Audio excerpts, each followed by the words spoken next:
We've been struggling to find a place to do this recording today. It is just noisy everywhere we go. It's crazy. But we got a little green behind us, and we are here calling this video series now The Good Stuff. The Good Stuff. Because we're going to cover a bunch of good things, not the least of which is our time-honored tradition of testing out a soda. So, Scott, if you would do the honors. I will.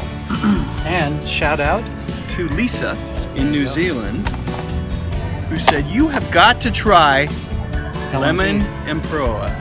L&P. Oh. There we go. I was hoping that wasn't all shook up. Let's give it a try.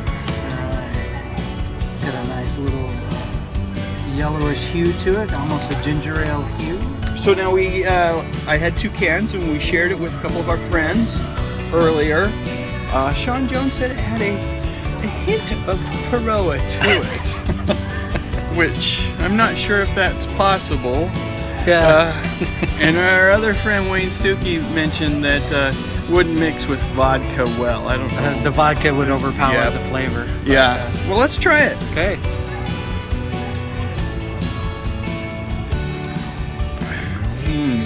This one was better than the first one. Yeah. The other one was minus the bubbles. Yeah, I think we might have. The reason we got 2 cans of this was because I was worried that one might be damaged in transit. Maybe it was, because this one definitely has a stronger flavor to it, doesn't it? Yeah, a little bit more flavor to it. The last one was very flat, very sans any flavor, but this one has a very nice, light flavor. Yep, lemony. That hint of Peroa that Sean talks about. Yes, we know. That's mineral water. We know. We know mineral water from Peroa. But yeah, it's nice. I could see this being one of those beverages when you don't want. It's still not super overpowering, right? When you want just kind of something mild and light. It is very light. So compared to anything you buy in the U.S., this has a very, very light flavor. The U.S. flavors sometimes are very just overpowering. Yeah. This is soft and nice. Good stuff. Good call, Lisa. Yep. Thanks for suggesting it, Lisa. Well done. And thank you, Amazon, for being the marketplace of the world.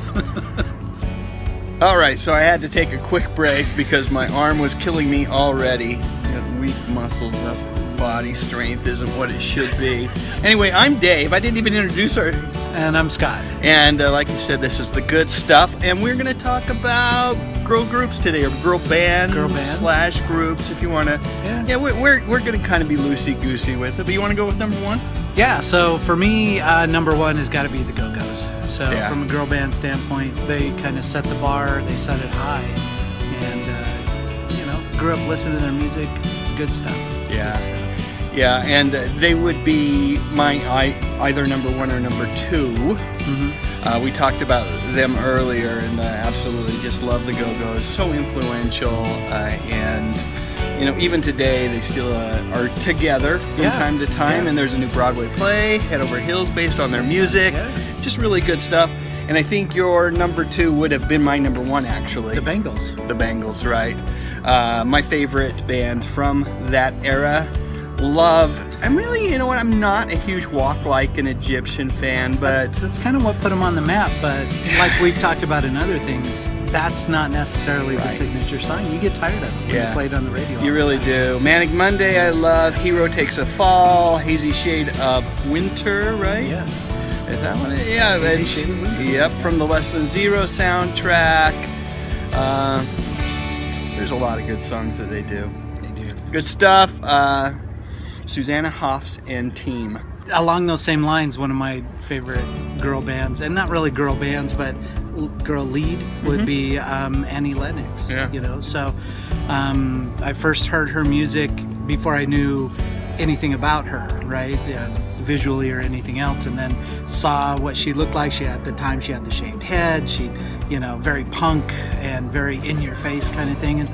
Kind of drew me into Annie Lennox as well. Speaking Your Mind, using her celebrity as a platform to bring some things up that really needed to be talked about at that point. Absolutely. It was the mid to late 80s when they were really at their height of their popularity, right? Their peak, and certainly they were involved with things like Live Aid and other causes, like you said, causes that were important to both Annie Lennox and Dave Stewart. Right.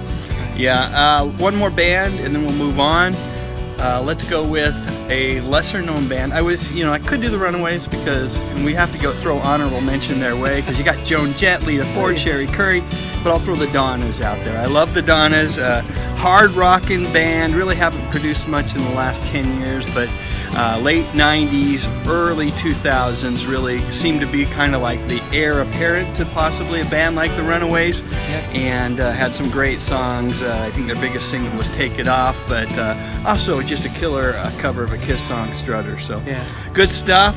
So with that, we are coming up on Halloween. Scott, I challenge you to come up and share with us your favorite scary movie. So my favorite scary movie, and really the only one that I found absolutely scary, was The Shining.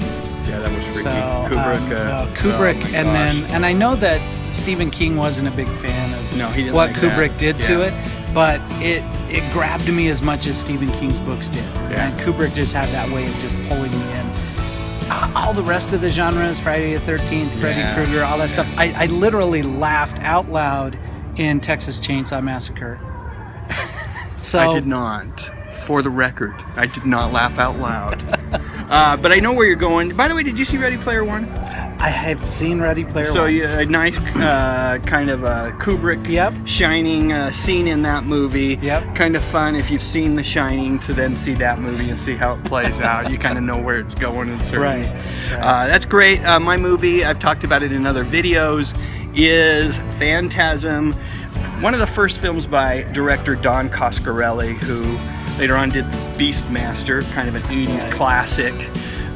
But this film is just, I snuck into it as a kid. I was probably 12 or 13. I can't remember if I stayed for it the whole time, but I remember being very scared by it.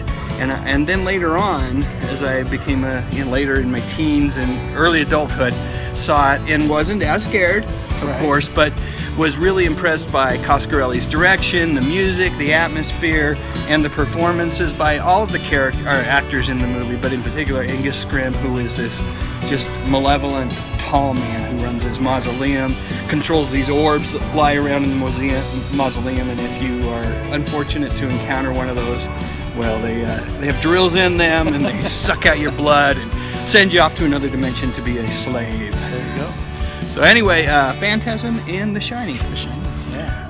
We recommend them. Yes, we do. And lastly, what are you doing for Halloween?